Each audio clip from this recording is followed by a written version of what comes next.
That's great. Thank you all. So thank you for joining this part of the ELT conference. This part has been designed sort of for those of you who are working in the classroom. So we hope that you're able to take away lots of ideas to implement in your classrooms. A big thank you, just to kick off, to our sponsors, Trinity College London and Macmillan Education. Their support means that we've been able to put on this conference for you at no charge, and we're really happy to be able to put this conference on again for free this year. We're trying to support as many roles within our ELT centres as we can, especially you, the teachers, and we want to make it as accessible as possible to as many as possible. So I thank you all. Thanks again to the sponsors and to you all for joining us. I'm joined today by Chris Farrell from Centre of English Studies. He's here to talk to you about the use of materials in the classroom.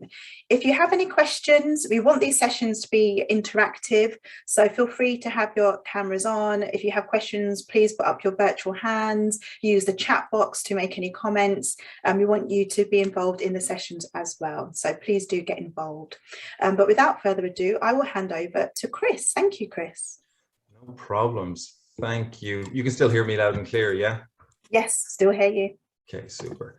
Good afternoon, everybody. I'm trying to figure out how to close my chat. There you go. Good afternoon, everybody. So I'm going to talk today a little bit about materials in the classroom. The kind of genesis of this session is from workshops and knowledge share sessions that we've had internally, basically over the past 6 months on the return to full-time face-to-face, well, over the past 8 months, on the return to full-time face-to-face, where people are bringing a lot of the materials that worked for them online. They're being reacquainted with materials that previously had worked face-to-face, and they're beginning to, I guess, reevaluate how they design materials, how they deliver materials, what type of materials learners expect now, what type of materials work best in certain contexts, especially now that a lot of teachers are looking at synchronous and asynchronous materials and what kind of best works for differentiation and supporting learners pre and post course and things like that. So what we're going to do is we'll do a whistle-stop tour of materials development, and I really want to get you guys involved in the chat room to begin thinking about some of the ideas as we have been doing internally, because we found it really valuable as a reevaluation thing. So I guess we need to define terms as we start off. In the chat box, if you feel brave enough, when I talk about materials, what exactly does this entail? What are materials for the classroom? Anything and everything acceptable in the chat box. I'll just give you a minute.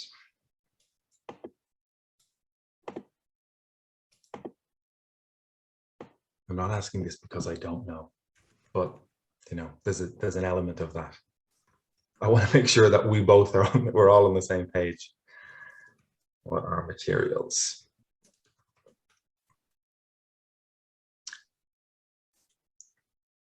History of chat. You can put it in the chat box or not.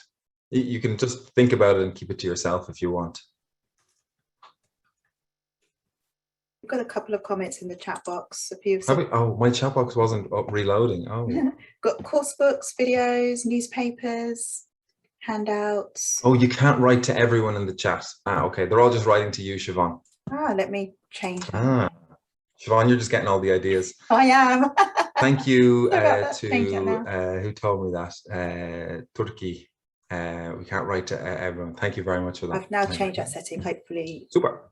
So I'm hoping that the messages that were sent to you were course books, visuals, supplementary materials, videos, audio recordings, scripts, newspapers, maybe things like this.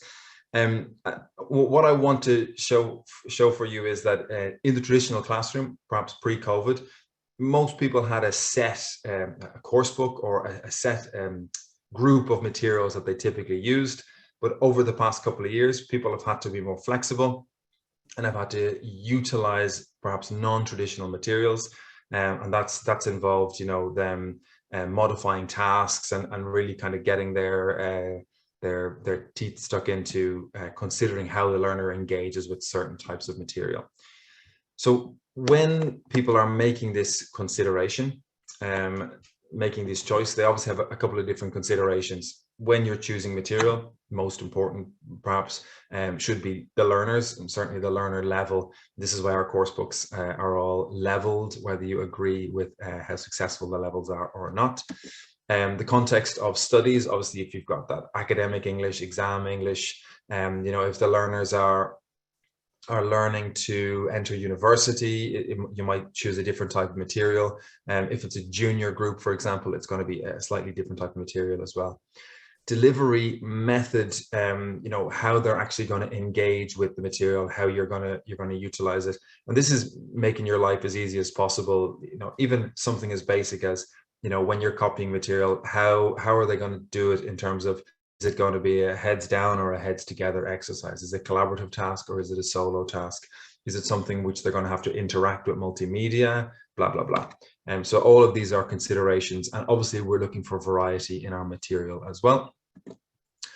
Format of material, potential formats which the material can be delivered in. We obviously all use paper course books, but these course books now are available online, and sometimes the online delivery of certain course books might have better features than the paper delivery of course books, and the same for photocopyable supplementary materials. Actually, some of the big online repositories, I suppose places like Lingua House, One Stop English, they do have quite high standard of photocopyable material. So is that to replace some of the books we might photocopy?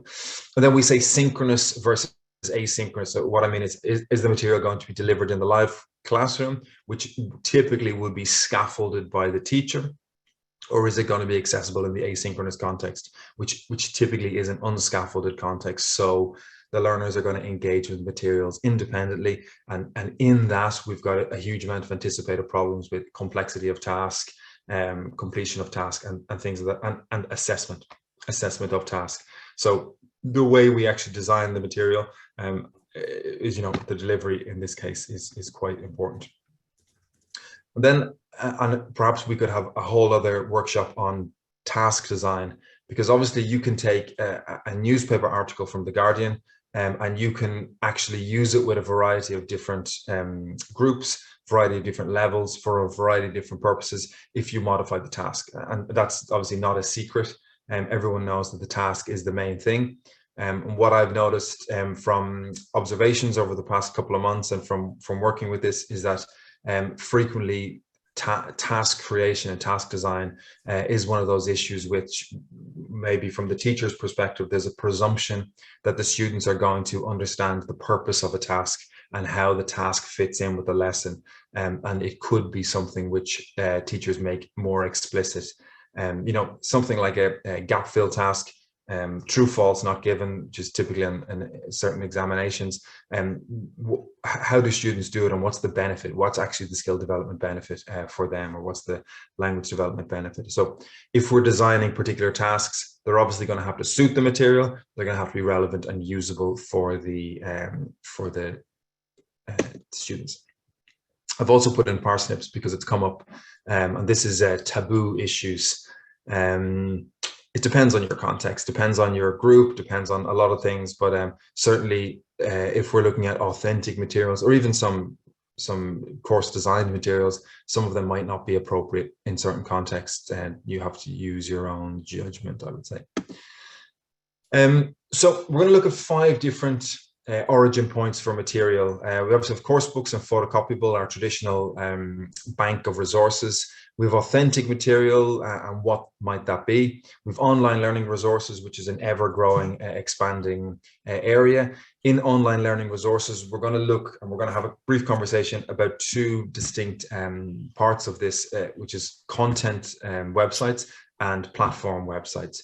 And content websites would be websites which provide you with content, typically photocopyable or shareable material. Whereas platform websites would be things like your virtual learning environments, or platforms which require a login, and they might have material built into the platform. And there's loads of them as well. you know, something like Seesaw or Flipgrid, or what was it? Even EdTed is an example of a platform website. Well, you can use it as both, but it's quite useful as when you can modify the videos and use it in that way. And then finally, teacher made, and this is obviously teacher made material is a presumed skill. Obviously on the CELTA, you briefly covered developing material, but there's a presumption that teachers are going to be able to make material which is as successful for learner progress as coursebook material, and that's not always the way. It is something which needs to be considered and trained and trialed, and you need to collect results and evidence on whether it's successful or not. So the not unfortunately named acronym, unfortunately acronymized Sars, which is, you know, how we are usually taught how to engage with coursebook material: selection, adaptation, rejection, and supplementation. And basically, you know, you don't take the coursebook and deliver it wholesale. You're going to select which elements which might help you meet your learning objectives, or help the learners meet their learning objectives. You're going to adapt judiciously certain other elements, maybe adapt the running order, maybe adapt the actual task. You're going to reject chunks of it. And there we look at teacher confidence, and, you know, for you guys as teachers, having that confidence to say, I'm not doing that exercise. It doesn't help. It doesn't fit in with the stream of the lesson I want to deliver, and it doesn't add anything to the lesson I want to deliver. And then quite crucially, we have supplementation. It's the presumption here that most of the schools in the UK, English UK members, are working with course books for better, for worse. You do have to then begin to think, which areas can I deepen learning, which areas can I support with remedial tasks, or which areas can I take learning off the page and do things like this. So selection, adaptation, rejection, and supplementation are key teacher skills. They shouldn't be presumed. They should be trained. They should be trialed. They should be checked. And I think this is something which perhaps during COVID was something which perhaps teachers might have been left alone to do, but it is something which we can work on as a school. Supplementation brings us onto our second one, which is photocopyable supplementary material.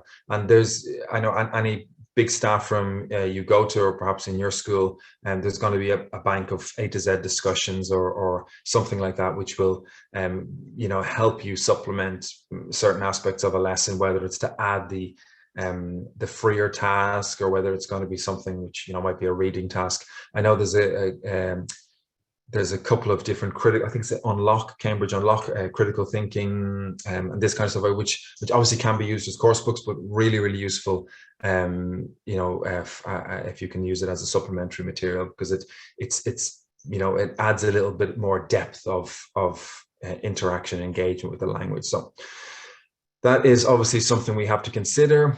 For us as an institution, there's a gatekeeping element to photocopyable supplementary material. Obviously, the material that we buy as photocopyable and supplementary, we have to ensure that it is photocopyable, or certain elements of it are photocopyable, and also it is appropriate and usable and at the correct level, and blah, blah, blah. So that's an institutional issue in that case. So they're the two, which, I mean, we could have done this particular element 10 years ago, 20 years ago. I think it's pretty much the exact same as it was. However, authentic material, online material, and all of this kind of stuff has changed, mainly because authentic material used to be, when I started teaching in 2005, authentic material was the free newspaper somebody handed to you on the way into work, or something like that. There wasn't a lot of multimedia. There wasn't a lot of resource upon which to lean on. But nowadays, there's such a massive amount of authentic material. It actually seems like such a waste not to train the students to be able to use it themselves. So I've got a couple of questions for you. This would be great if it was in a discussion group. I don't know if we can have a discussion group, actually. We might just put it in the chat, Siobhan. What do you think? There's three. Yeah, chat's fine, please. That's fine? Yeah. There's 3 questions. If you can answer any or all of them. Where do you find authentic material? Do you grade it? And what type of tasks do you design? I'm going to give you a couple of minutes in the chat just to give us one source of authentic material so we can also share and maybe steal it. Do you grade it? Do you make it non-authentic, as some might say? And what type of tasks do you design? Might be a bit of a longer answer. But if you can put any and all of the answers in the box, that would be great. Yeah, because I want some ideas. Online ads. Online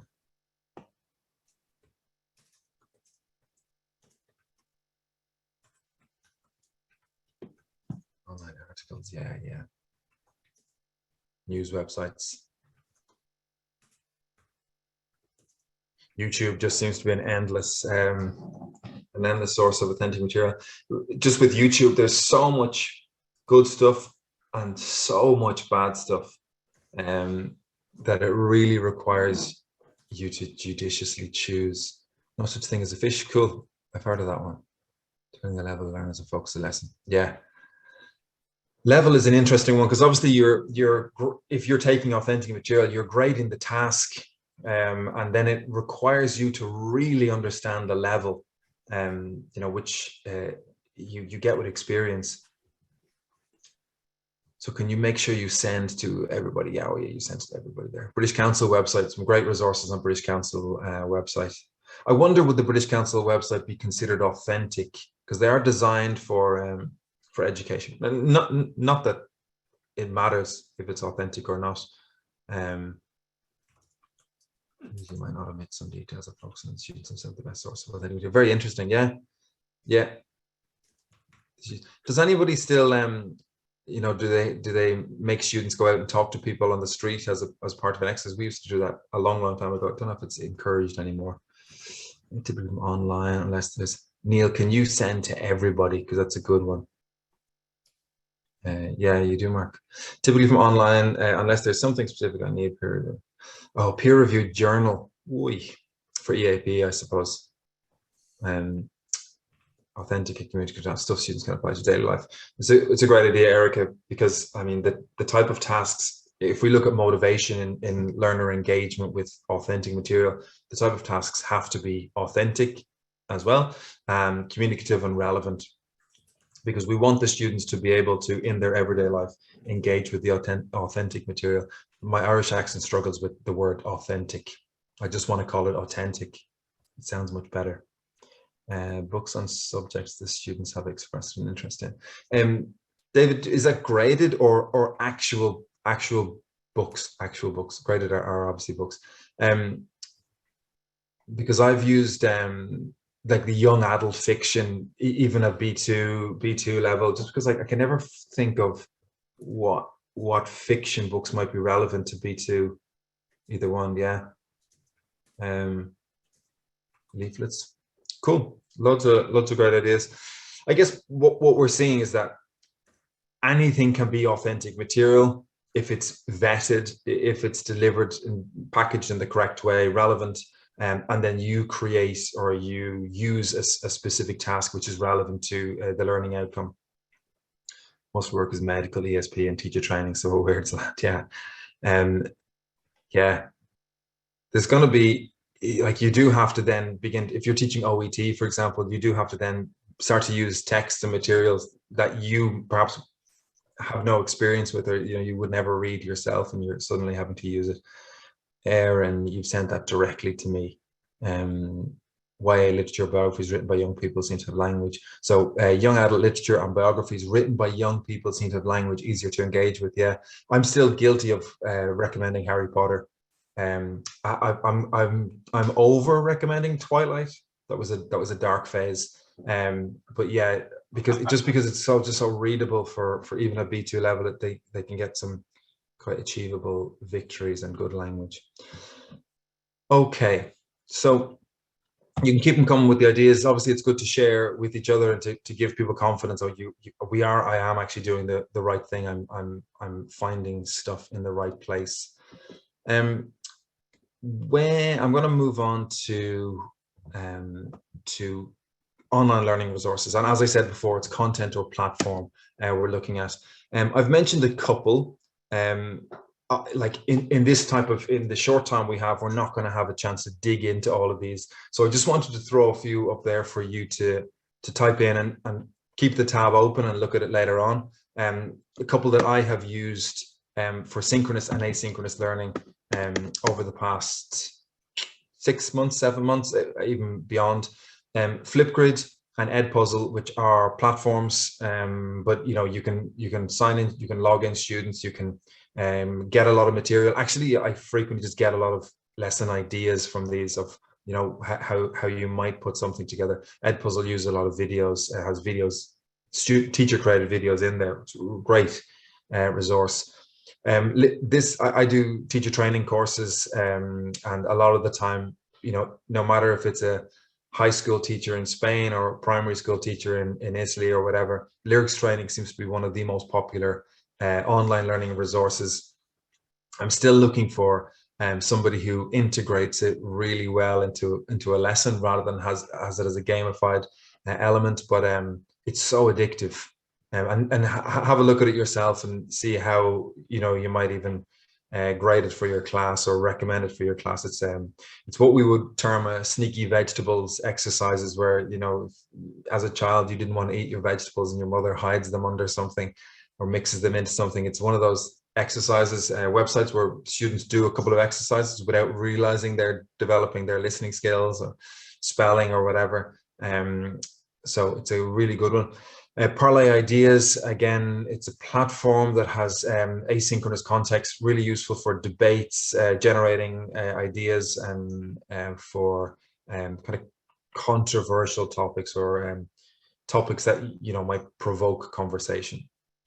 Clarisketch is a little website where you can take a picture and take a picture or video and describe what's happening in the picture and video and draw on it. I found it really useful, you know, for things like prepositions and other elements of class. Again, it's a little bit multimedia, a little bit exciting, and students can do it in an asynchronous context as well. And then Lingro is one of those Chrome plugins where you can copy and paste any website and it will give it as a searchable, you can click on a word and it gives you a dictionary definition of words.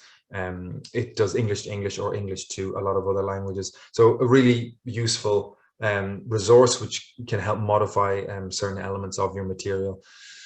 I want to ask you for one website where you source material that you would like to share with everybody, or if you would like to share with everybody, just so that when this ends and somebody asks you, what did you get from that? You can say, well, I found one new website. Because frequently that might be the difference between a class ending 20 minutes early and then students being happy. Lingua House, amazing. Lingua House has been one of the real big winners, I think, of the pandemic. Improbable.com, I have never heard of this. Where's my pen? Improbable.com.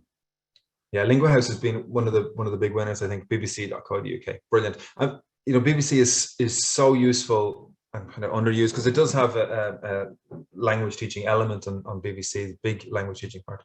Teach this, that's the content. Hello, E-L-L-L-O, E-L-L-L-O.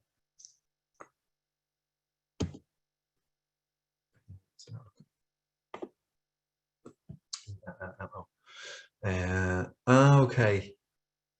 That's the, James is the improbable.com. Cool.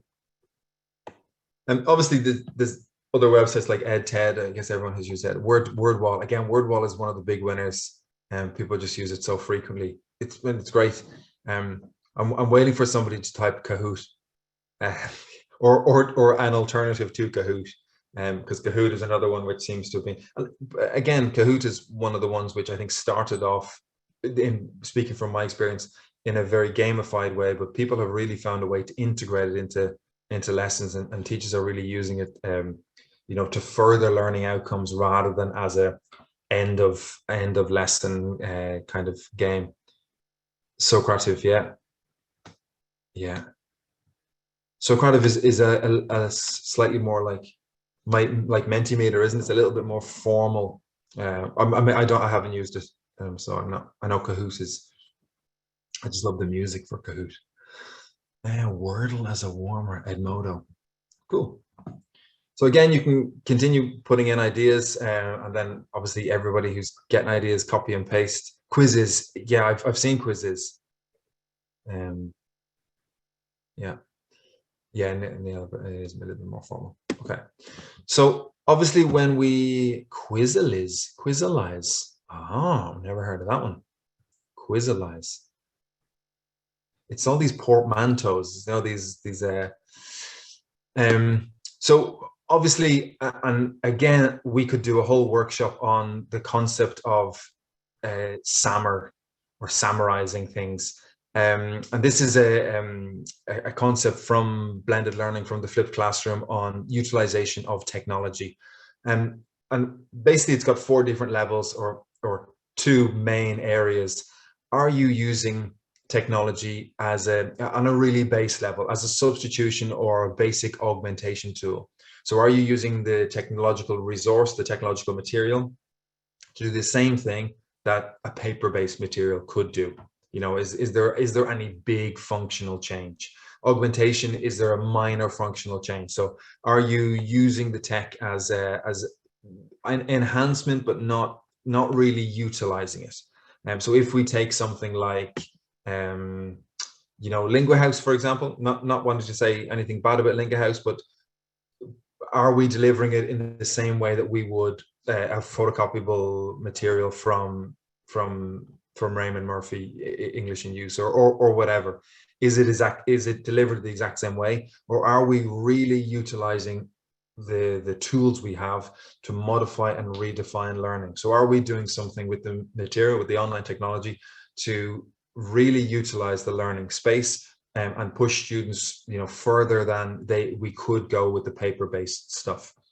And the concept of modification or redefinition, again, has become massive since COVID, because we are now very open to the blending of asynchronous and synchronous contexts, and actually promoting learner independent strategies, and using you know, using things like the learning outcomes or learning objectives to train students on where they should be able to go and what their competency pathway might be.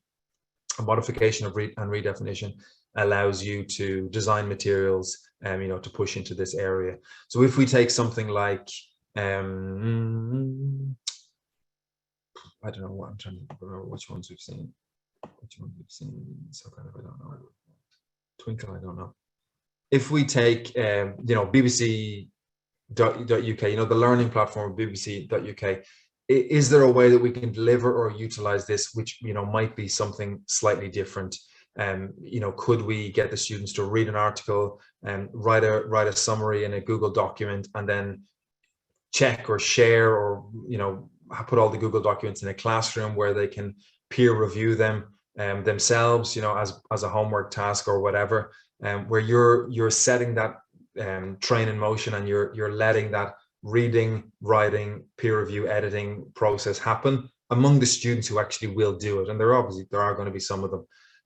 Or are we just going to deliver the bbc.uk as we have always done? You know, how can we move on and actually utilize our context a little bit more effectively? Neil says, there's a lot of discussion in the early days of IWBs on the ability to transform learning. The holy grail of EdTech was to redefine learning. I think AI is the opportunity, but very little EdTech seems to move beyond modification. Padlet, is the augmentation or modification? So that's a good question. And I think you're right with AI. I think AI is offering us the opportunity to push a little bit in the modification and redefinition element, but at the core of everything has to be that learning outcome and the learner journey, and the learner has to be brought along with you. I mean, a lot of AI, you know, a lot of EdTech presumes a certain competency or certain understanding of the learner journey of the learner, which might not always be the case. I think Padlet can be used as an augmentation tool, you know, if it's just used for delivery method, or it can be used as part of, you know, as part of a modification process. If you utilize it in a certain way, for example, students have their own Padlets, you know, they create their own Padlets, and they might be able to share and collaborate on certain exercises, share reading texts, or share audio scripts, which they they might want to use, or blah, blah, blah, for a longer task-based learning exercise, which can take place in the asynchronous and the synchronous space. That's a utilization of technology to modify, perhaps not to redefine, but certainly to modify, where the learning pathway. It does require the teacher to begin to look at, are we focusing on, for want of a better word, the lower order thinking skills of substitution augmentation, or are we engaging our creative higher order skills and thinking, how can I use this material to modify and redefine learning? What can I do with this YouTube video that I cannot do in a traditional classroom? What can I get the learners to do independently? What skills can I develop? What are the long-term independent benefits to this type of material? So I really want to put this into the materials development conversation, because there's so much material that it's easy for us to sit in substitution and augmentation. But I really think that MR is, as Neil was saying, that's where AI is going, and that's where we need to get there first, I suppose.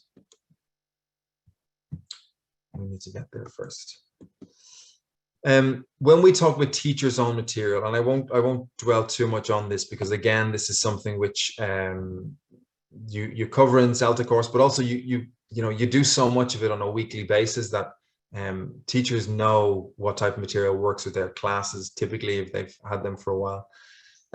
When we consider the teachers' own materials, obviously we've got the learning objectives at the center, and a lot of schools are now working with a behavior-led curriculum rather than a knowledge-led curriculum, again, for want of a better word. So they're working with lessons which don't have, at the end of this lesson, the students will know the present simple. They're working with learning objectives, which at the end of this lesson, the student will be able to have a conversation using the present simple or whatever, where the focus is on the learner's action, and it's logical and usable for the learner, rather than knowledge of a grammar structure, which is a bit abstract and slightly demotivating.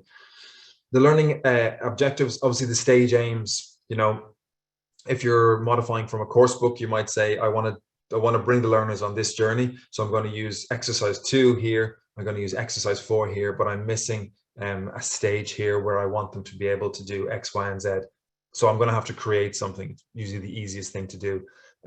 What form is that going to take? Is that going to be me modifying existing material? Or is that going to be me coming up with something completely new? Is it just on the board? Is it on a document?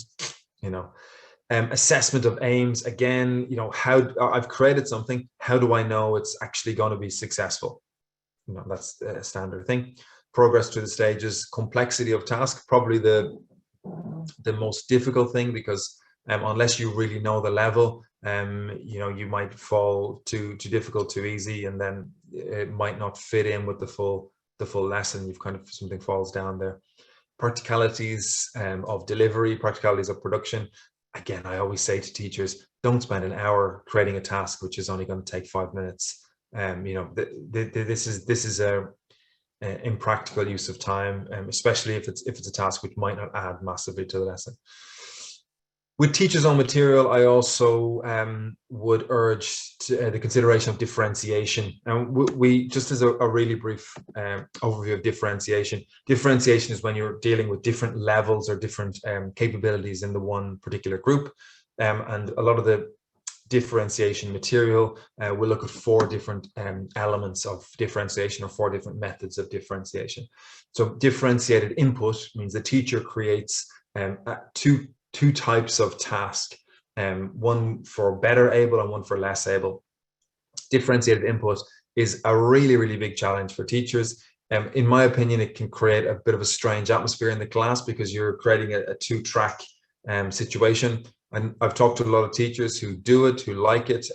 I've personally tried to do it, and I haven't found it as conducive as the following, as output. An output for better able is to do with your expectation. Oh, I put better and better. Wow, it's meant to be less able. I think I was just being really positive. So that second one should be less able. And basically what we're doing here is we're designing the same material, but we are having different expectation of achievement of learner aims. So it could be as simple as we've designed a reading text with 10 questions, and rather than saying, I want you to complete all 10 questions, I'm saying, I want you to do as many questions as you can. You've got 5 minutes or 10 minutes or whatever. And this means that in your mind, you're going to be able to say, I want student X, Y, and Z to do all 10, but I'm happy if student A, B, and C do 5 of them. So your expectation of output is slightly different. For me, this doesn't involve modification of materials, it's modification of expectations. So it is easier, but it does slightly involve modification of task design, certainly in the timing or or whatever way you might want to deliver the particular task. So that is less able, just to avoid any and all confusion among you guys and also for me. So differentiation, again, is massive, and it is something that we need to be trained in, and we need experience, and we need to get evidence for. So this is why stuff like peer observation or twin teaching, I think, is really valuable in this area. So as a final note, before we look at questions, I think one big issue we might have with using and utilizing materials is that if we're going off the normal track, we're moving away from the course book, we might have issues anticipating learner problems with task completion, because the problem might be with the task, the problem might be with the material, and it moves us out of our comfort zone, and people perhaps for want of an easy life might not want to do that. We've got that difference between using and utilizing materials, as I said. So using materials is what the students have to do with the actual material. What do you want the students to do with it? If you've got course book exercise 1, 2, and 3, where are you going with that? What's the overall benefit? But in terms of utilizing, and this is what I want to look at for our lesson design and for our online materials, is what else can we do with this? So if we create material, how far can we go? What else can we do with it? How can we really dig in and utilize? I think trial and error is massively important, and having the confidence to trial and error and get feedback from peers, from colleagues, from students. We haven't had a chance to look at learner-made contact. Neil mentioned it as being the best. Is it Neil or maybe not Neil? Being the best, I'm looking for who mentioned it, the best authentic material. I'm scrolling back through, I can't find it. Mark Lloyd. The students being the best examples of authentic material. And I use Vocaroo a lot in class, which is voice recording and sharing. And I find that really, really useful for being able to create bespoke listening tasks to be done in an asynchronous context. If they record 2-minute presentation, put it in the Google Classroom, and then another student has to listen to that person and write down 5 pieces of information they learned.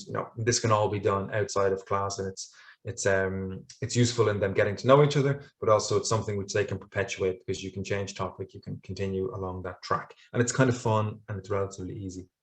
And then, as I said, always keeping that learning outcome at the center, and focusing on what the students are actually going to be able to achieve with the material. Questions. There's a real whistle-stop tour, because I wanted to do an overview of that. Oh, big question. Okay. Learning by material also help with the ELF approach. There's also a huge issue here of inclusivity and of ELT becoming more elitist. I work with a lot of teachers in Africa where even electricity supply can be a problem. How can we avoid EdTech as a delivery mechanism for good materials becoming the reserve of the relatively wealthy middle class, and encourage a global ELT standard for equity and barrier removal? Good question, Neil. So Neil, we've worked on the prelim task, the British Council, English UK and IATEFL prelim, and we're in the same situation. We worked with a group of teachers from Tanzania who, for them, Google Classroom was just the most amazing thing in the world. They'd never encountered it, and there was issues with EdTech. What we're looking at, if we focus on the emerging world as such, we want teachers to be able to design materials which are relevant and usable in their context, and that takes a lot of EdTech stuff out of the picture.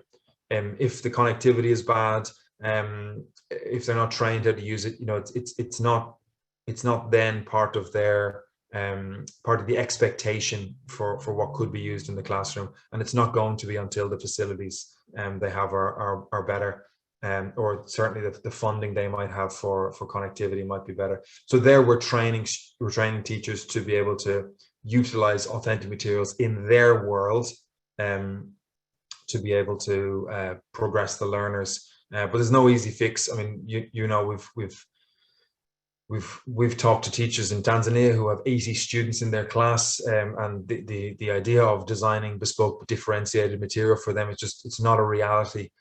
So we do have to understand that we've got acceptable successes and acceptable failures, and the teachers are doing their best.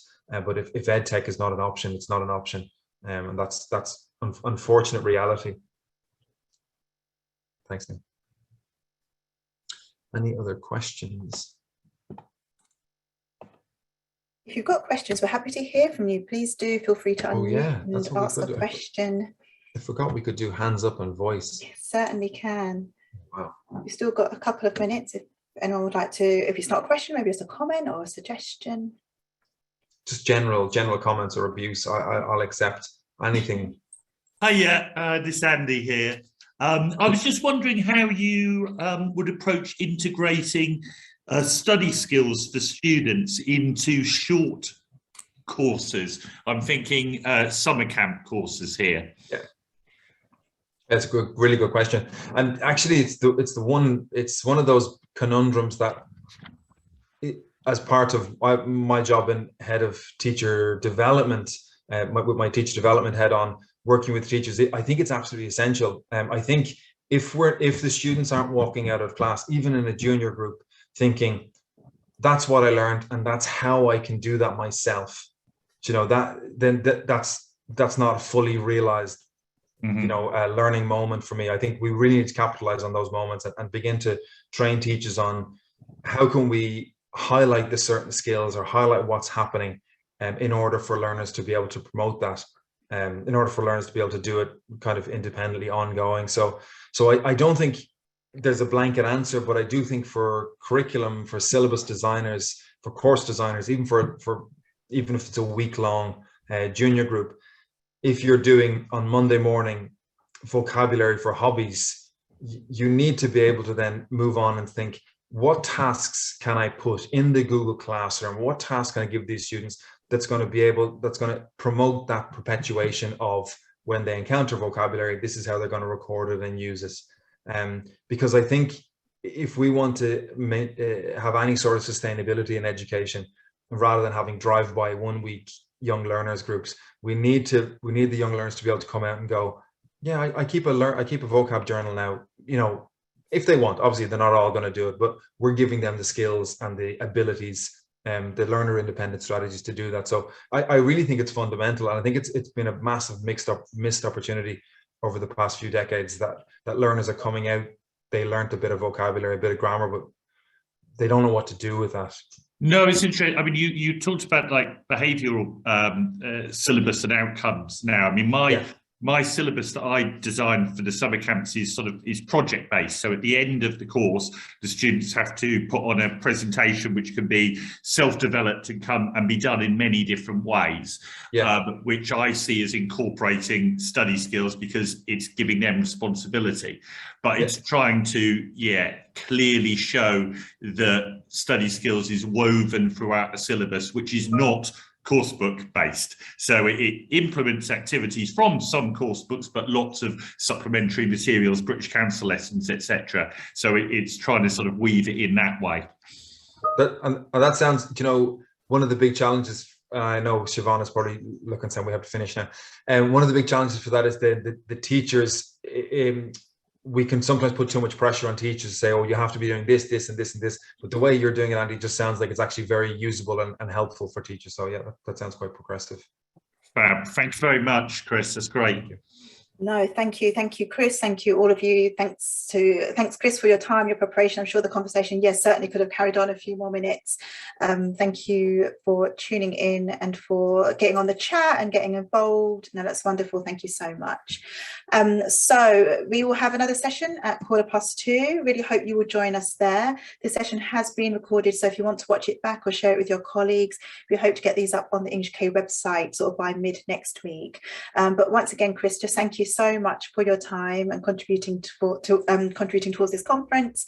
And I hope that we'll see everyone here in the audience at the next session at 2:15. So thank you, everybody, and we will see you again. Thanks, guys. Have a good afternoon.